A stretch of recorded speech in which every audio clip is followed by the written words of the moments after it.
TTB Music Podcast.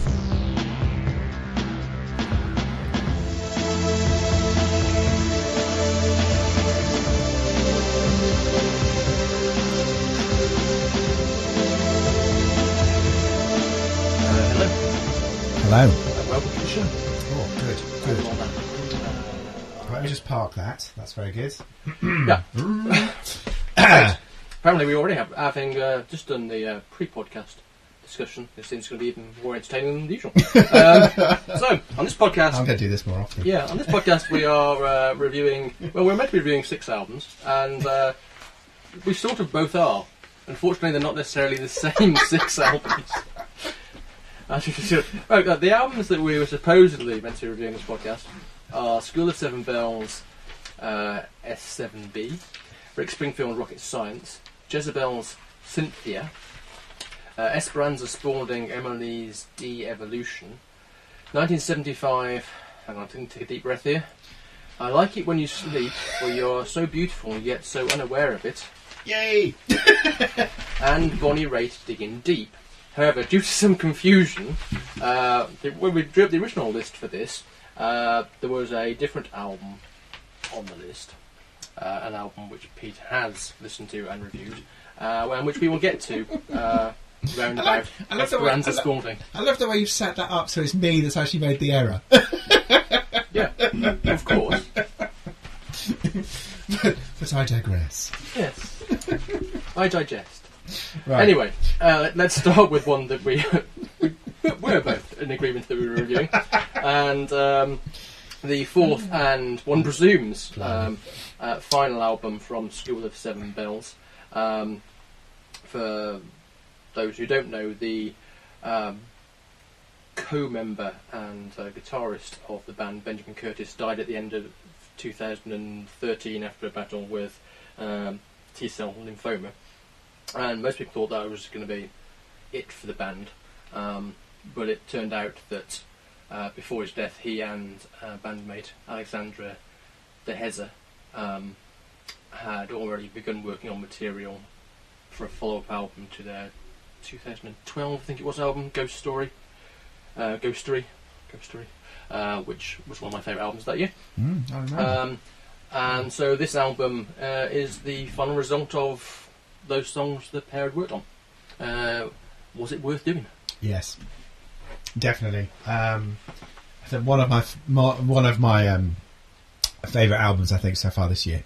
Okay. I found this album at times very moving record, a very deep musically album. It was an album that you know, even after the first listen, I found myself drawn in, and on repeated listening, it certainly rewarded. There's some really lovely touches on here. There's also some and I was aware of the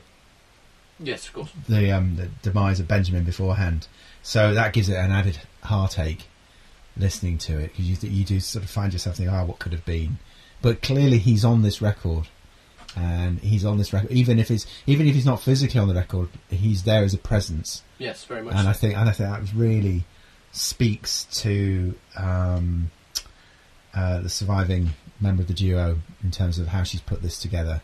It's a beautifully produced album as well, and tinged obviously with sadness, but also a very enjoyable record to listen to. Yeah, I mean, as she says a few times promoting the album, it is very much a love letter from start to finish that kind of lyrically kind of encompasses their kind of whole kind of meeting, becoming a couple, stopping becoming a couple, just carrying on working together as a band, and then clearly the kind of heartache of losing kind of a soulmate and best friend at a ridiculously early age. Yeah, absolutely. I agree with that. I think it's a strong record.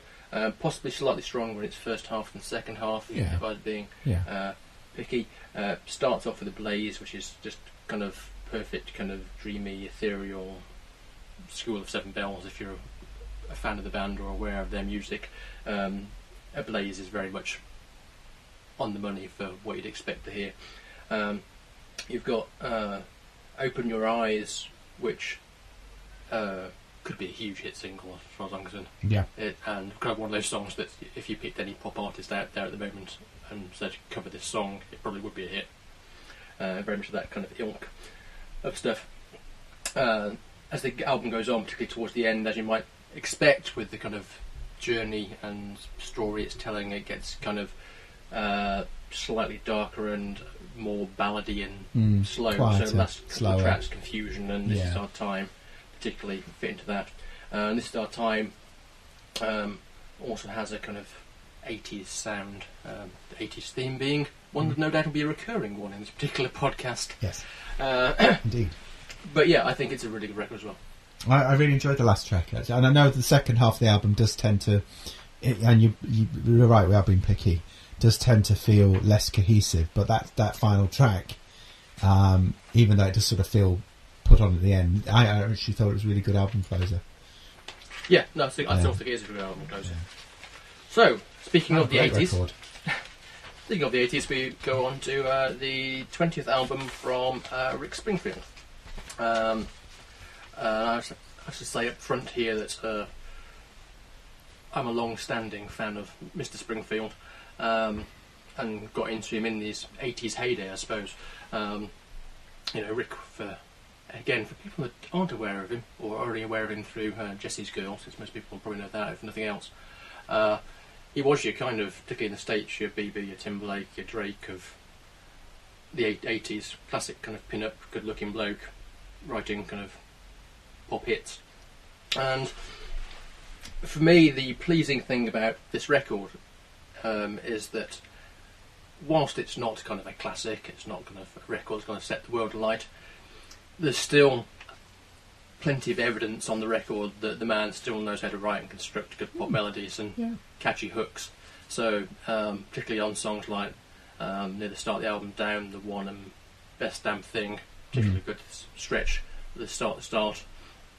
This introduced a kind of perhaps predictable kind of country tinge to several tracks. So on things like Miss Mayhem, which features some nice Dobro guitar playing, I think it's Crowded Solitude, slightly later on in the album, also has that kind of thing to it. And again, the album probably falls away a bit towards the end. Yeah. If I'm being honest. You are. Yeah. So it gets past. Actually, probably Let Me In, which is a ballad, is probably. It's probably where it should finish. Probably where it should finish. Yes, absolutely. Yeah. What was interesting, quite amused me as well though, is a couple of tracks on the album that Pay It Forward. I was listening to that and I was walking along the road the other day and I thought, this is really weird because suddenly in my head I hear Gary Barlow and Take That singing this. Yeah. And I got similarly Boys Those Days. It's kind of almost classic kind of boy band kind of pop tune. I'll come back to that. Yeah. And then also just after we've ended the album, there's We Connect, which Coldplay. And again, now whether you think either of those things is a good or bad thing is totally down to you. But yeah, so my general feeling about this record is it's good. It's a good, enjoyable pop rock record, which shows that the 66-year-old Rick can still churn out some pleasing pop. I was going to say that the final 3 or 4 tracks sound like a boy band. In fact, I'd go as far as to say it almost sounds like a different record. Yeah. When I was listening to this, I was like, have I flipped onto the next album we're reviewing? Hence, my confusion. It's almost like a different album. And you mentioned Timberlake and etc. It has that vibe to it at the end. Yeah. That sort of overproduced pop music. Whereas the other 2/3 of the album was sort of kind of middle of the road pop rock, good melodies, good lyrics, and then all of a sudden it turns into which is a bit of a bit cutting in terms of how it's put together. But hey, it's all right. It's good. It's a good album. It's a good album. It's actually another one that rewards on repeated listening. I didn't really get into it first time through, but actually, it's all right. Solid. So we all stick with the 80s, sort of. Yeah. As we move on to the third album from Australian band Jezabels, Synthia. And this is just for me. I actually saw this band live about 3 years ago. Did you? Yeah, I dragged Die along because I liked one of their songs that I think was on their first album. Yeah. And it was one of those classic things when we were looking for something to do, and it was like, oh, well, this band's. But I think I literally bought the tickets the night before. I think it's like, oh, they're playing. Tickets are only kind of like £12. Let's go. And they were quite good, though. Yeah. But by the by, that's not what we're reviewing. What we're reviewing is them now and their third album. And Synthia is a pun of sorts. Ah! Yes. Oh dear. But now we know that Pete's missed that, and if no one gets the spelling of Synthia if you hadn't before, over to you, Pete.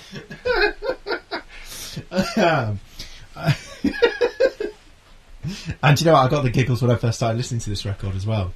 I mean, the opening track is clearly somebody's got daddy issues. This again, a bit like the School of Seven Bells. This is actually a really enjoyable record. The more you listen to it, yeah. And it is what a wash with 80s synth. Hello, Peter. And it's I say for standout tracks for me, probably My Love Is My Disease, which has a classic sort of riff to it. It's a great pop. Very sing along pop tune, and some of the later tracks. In particular, Come Alive and If You Want Me. If You Want Me is... It kind of feels very much like this sort of... a wash with 80s stuff, but I got a real Pretenders vibe towards the end of the record as well, vocally. Yeah, vocally she's a bit like that and lyrically as well, she's very, very feminist in a good way. The lyrics are quite funny like that. I mean, Smile, which I think the third track on the album has a go at the whole kind of issue of men frequently saying to women, "Oh, come on, smile, love." Yeah. That thing. And go saying, I'm not smiling because my mum might have died, or various other kind of things.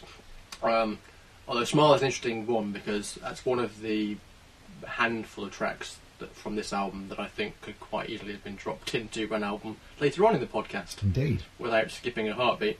I agree with you. My Love Is My Disease is a great pop song. Yeah. And as is If You Want Me towards the end, which reminded me a lot of kind of March Violet's Psychedelic Furs. Yes. Kind of. It's the kind of song that would have been on an 80s soundtrack. Yeah, it's an 80s album, very much so to the core. And I know it's called Synthia, but it's more that new wave of 80s rather than that sort of latter-day synth pop. Yeah, and Pleasure Drive also features a nice nod to moving in stereo by the Cars. Just as you do. As a passing aside. Yeah. No, I really enjoy the record. So we now move on to the two albums that we've reviewed separately. Don't worry, listeners, I'm going to do this again. Yeah. That's all right. It means you get to review two in a row in a minute. It's fine. I'm going to start with... You go first. So I'll start with Esperanza Spaulding. While I collect my thoughts. Emily D's Evolution. This is the fifth album from Spaulding. And not someone we've reviewed before, and not someone I've listened to particularly before, although was aware of the name, if you know what I mean. Yes. Perhaps famously, at least in the music business, even for people that aren't aware of her music, quite a few people might be aware that she famously won the Grammy for Best New Artist in 2011, beating out Florence and the Machine, Justin Bieber, Mumford & Sons and Drake in the process. Oh. And the first artist who was pigeonholed as jazz to ever win that particular coveted award as well. Nice. This album isn't really jazz, although it does certainly have... The influences are very much still present in the kind of an orthodox kind of chord progressions and very pointed, jarring melodies that feature through it. If you're thinking of kind of, maybe Bowie, Zappa-like jazz rock, got elements of that in. Amusingly, it is co-produced by Tony Visconti. Ah, okay. He did the last Bowie album. So it's kind of jazz funk on one level, but on another level it's a kind of Carole King, Joni Mitchell album. Joni Mitchell particularly, because in her particular vocal delivery across most of this album is very much that Joni Mitchell style of singing, almost as if she's aping Mitchell herself. It's a fascinating and challenging record that's full of energy and invention. And basically, I think my rule for this year is if the album's produced by Tony Visconti, it must be good. Yeah, and this is just a great record that gets better and better with each listen. And also, she's a really fantastic bass player. Band are really tight. A guy called Matthew Stevens playing guitar. Yeah, it's an album you should listen to. Cool, I will do. Should I listen to the other one that I didn't review? Yes, I think you should. I listened to Wild Nothing's Life of Pause. And I think for the first time in a long time, and I know we talked about this previously on the podcast, I actually think I've discovered an album that reflects that sort of early 90s new wave of new wave. That is to say, the sort of the early days of indie. Not SVIIB, but that kind of era. Yeah. And the album itself is, again, an interesting mixture of styles. It has that sort of late 80s hangover. It's clearly produced today, but it references so many records from that sort of late 80s, early 90s period. In particular, in one or two tracks, quite surprisingly, I got a real vibe for Blur. Right. Blur's sort of first and second album period, Leisure and Modern Life is Rubbish. Particularly the track Japanese Alice, which even has a Blur-like title. There was that kind of vibe going on, but also in other parts, it sounded very much, although not musically whatsoever, it sounded very much like Martin Gore. So again, another pull for Peter. Standout tracks for me: opening track, Raitt Pop and Lady Blue, Japanese Alice I've mentioned, Alien. And you might have heard that on the radio. You may have heard that on the radio. I wouldn't be surprised if you didn't. And TV Queen, really kind of an enjoyable album, very much like album before last that we both reviewed, Jezabels. It kind of improves the more you listen to it, and I think the album kind of settles into itself. So that by the close, which it then sort of closes on a bit of a more of a quieter tone, but by the close, you've got a sense of a band that's put out a decent piece of work. It's a good collection of songs, is what I'm trying to say. Yeah, well, the reason people reviewed this album is because when we originally were go on, I'm intrigued. Coming up with things to review this podcast, it was one of the things that was potentially on the list, and I dropped it from the list because it was coming up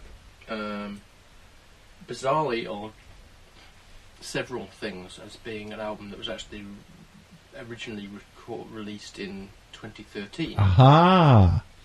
As opposed to now, and I was thinking that's really strange. That is strange. I've seen people saying this is just this new album is coming out now, and yet I've seen several other things saying it was 2013. I think, well, I don't really want to be reviewing something from 2013. I do. It was a good year. Which is true, it was. I don't need anything else good from that year. So I kind of thought, we'll review something else instead. So it moved. Obviously, you ignored that particular email. Yes, it's been that sort of month. Yeah. However, clearly you didn't ignore the next email. The 1975. I couldn't. I really couldn't ignore the 1975. I like it when you sleep, for you are so beautiful, yet so unaware of it. Which definitely scores an award at the end of the year. Well, yeah, I mean, it kind of literally writes itself. It writes itself, literally, yes. Yeah. So, Pete, the second album, we actually did review their first album. We did, didn't we? Yeah. And I can't remember a thing about it. It was very straightforward, poppy, and I think I possibly liked it slightly more than you. I think we both thought it was okay. But all right, no, that's fair enough. I'll start with the negative with this one. It's too damn long, or at least it feels like it's too damn long. It's 17 tracks and 75 minutes, and it's is it 75? 75 minutes. Feels longer than 75 minutes. It does feel longer than 75 minutes. It's the classic criticism. There's a corking great album in the middle of there somewhere. But what is interesting about this record is, again, it's not a straightforward pop. It's actually quite experimental in parts, and I think it's better for it in terms of that experimental feeling. And there is even a moment about 2/3 of the way in when the album probably should finish again, where it actually becomes a dub album for about 3 tracks, and it just goes into pure instrumental dub, and somehow that works. So it's certainly a interesting album. Yeah, I'll give you that. Yeah, from I think it's Loving Someone onwards by about 3 or 4 tracks. It's just mostly instrumental, and then at the end you've got a collection of songs that are sort of thrown in there at the end, and you feel like, am I listening to the deluxe diamond limited edition version? No, I'm not. I'm actually listening to the album proper. You've got songs like Paris and yeah, which is all right. And which is all right. Yeah, Paris is all right. Nana, which is sweet. And one of the songs, it also has good sort of, it's clever use of lyrics, quite funny, quirky lyrics as well. I particularly enjoyed "If I Believe You," which is a song to Jesus, which has a brilliant lyric in there somewhere along the lines of "I want to believe you, I can believe you, but why did you make me an atheist?" You know, it's quirky. Yeah, there is some quirkiness to it. Yes. Frankly, you need some quirkiness if you are naming your album "I Like It When You Sleep" or "You're So Beautiful Yet So Unaware of It." Indeed. Indeed, having a song that is also called that, so hats off to them for actually naming the album after the longest title song on the album as well. And I think all this quirkiness now is in that first half of the album. And it's better for it. Yeah, I'm of similar mind to you. It has to be said, I've found this album just impossible to listen to in one sitting. I managed to do it the first time, and the second and third time I listened to the album, I didn't. And it wasn't, and both occasions it wasn't because I didn't have the time to listen to the whole album. Yeah. It was because I just physically you didn't have the time, couldn't do it. No. Because, and it's interesting because on one level, as you say, it's quite interesting album, and the band themselves say, "Oh yeah, it's a very eclectic mix of styles." And on one level, it kind of is. Yeah. But as it goes on, things do start merging into one, and you find it difficult to. Do you think it suffers because the tracks that are, well, just pick out the tracks. Do you think it suffers because of its eclecticism? No, I don't think it suffers from its eclecticism. I think it suffers from just the fact that it's just bloody long, and there's something about the way it's produced that just makes it feel even longer than that. I mean, as you said, there is an interesting eclecticism because the album starts off, and you're straight into "Love Me," which is the lost track off side 2 at the end of Peter Gabriel's "So" album.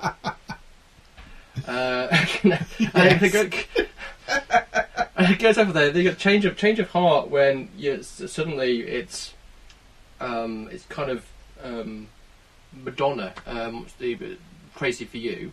Yes. And yes. And across the album, there's a whole kind of she's American. Yeah, Patrick Leonard, Arif Martin kind of production kind of sound going on, which is fine. It's great. It's great. But as you say, so you've got all that kind of stuff, and then you've got "Lost My Head," which, for all intents and purposes, is a My Bloody Valentine song. Slightly less fuzzy, slightly less loud, but it is.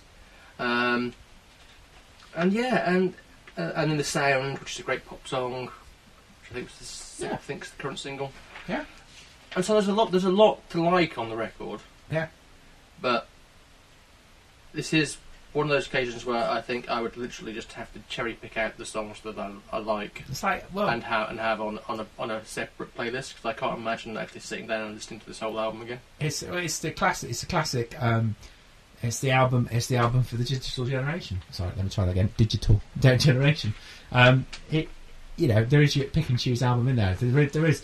I believe there's a good album in there somewhere. There is a good album in there somewhere. Yeah. It's just it's kind of lost a bit. So we finish You mean we're not done? With our second 66-year-old. No, we're not. So he's SpringField earlier on, 66-year-old. We have Bonnie Raitt, also with, I think, also her 20th album. So 66-year-olds and 20th albums, go figure.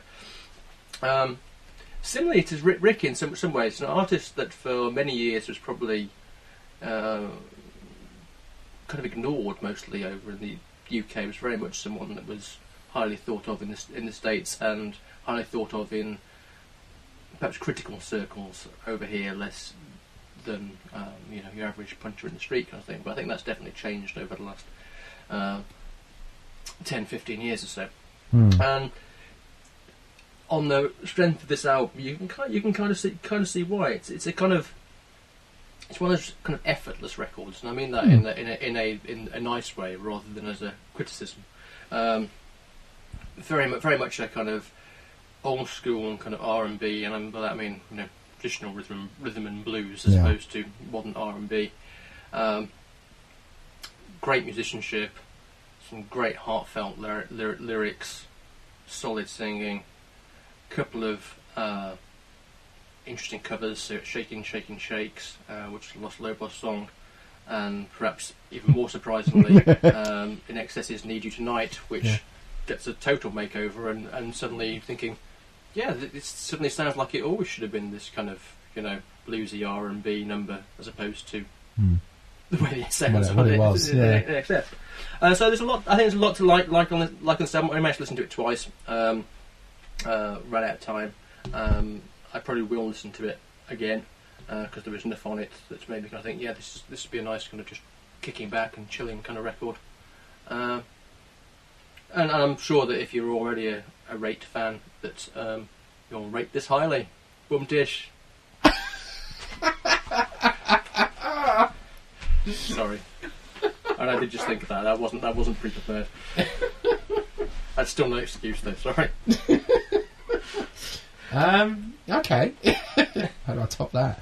I completely agree with what you're saying in terms of it sounds like it was just a pleasure to make. Yeah. And actually, just to get some musicians in the room, let's just churn out an album. It sounds great. And it does sound great. I genuinely mean that. It wasn't an album for me, if I'm honest, which I am. To me, it's just felt like another collection of country-esque songs without that sort of momentum that some of the other country albums that we've been listening to recently has. That may sound like harsh criticism. I don't mean it to sound like harsh criticism. I'm sure she'll survive. I'm sure she will. But to me, for me, it was more middle of the road. Okay. In terms of it. I mean, perfectly pleasant album to listen to, but not one that I would have repeated listening to. Although I have to say, I agree with you completely. I thought the Need You Tonight cover was really good. Yeah. Possibly one of the standout tracks on there. I think it is. Yes, I think it is. It's because it's kind of such a surprise when it kicks in. You think, what are you going to do with it? What is you going to do with it? What you going to do?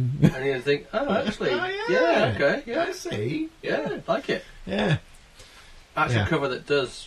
A cover that actually enhances, if not improves, on the original. Yeah. In a different space. Yeah. Not on that positive note. Which I meant that. Yeah. Unfortunately, I've already created you a list of possible things that we might review next podcast. That might be all of them. You should probably limit it to 6. Yeah. So just for the amusement of the listener, albums that we're at least considering for the next podcast are the new album from Iggy Pop, Post-Pop Depression, the latest album from Joy Formidable, Hitch, some bunch of old geezers called the Pet Shop Boys. Their album's called Super and comes out on April the 1st. I'll be reviewing that one. Yeah. Regardless. Baby Metal have also got a new album coming out, which apparently doesn't even have a title yet, so whether that actually comes out or not, God only knows. Old friends Yesay are back with Amen and Goodbye. Was that it? Interesting. Oh. Because clearly we loved an album and then we were kind of, we were really about that next album. Not really. No. So it'll be interesting to see if they can pull it back. Yeah. Deftones are back together and got a new album out called Gore. Wow, okay. Parquet Court's new album. Their last couple of albums have been very highly critically rated. Yeah. And the PJ Harvey album, which was kind of made pretty much at Somerset House, wasn't it? With people invited along to join in the sessions and sit in the sessions during last year. Comes out as well. So, probably at least one of those will be in the next podcast. Excellent. Until then.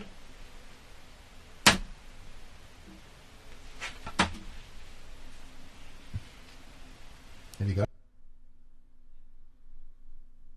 You've been listening to the CTTV Music Podcast.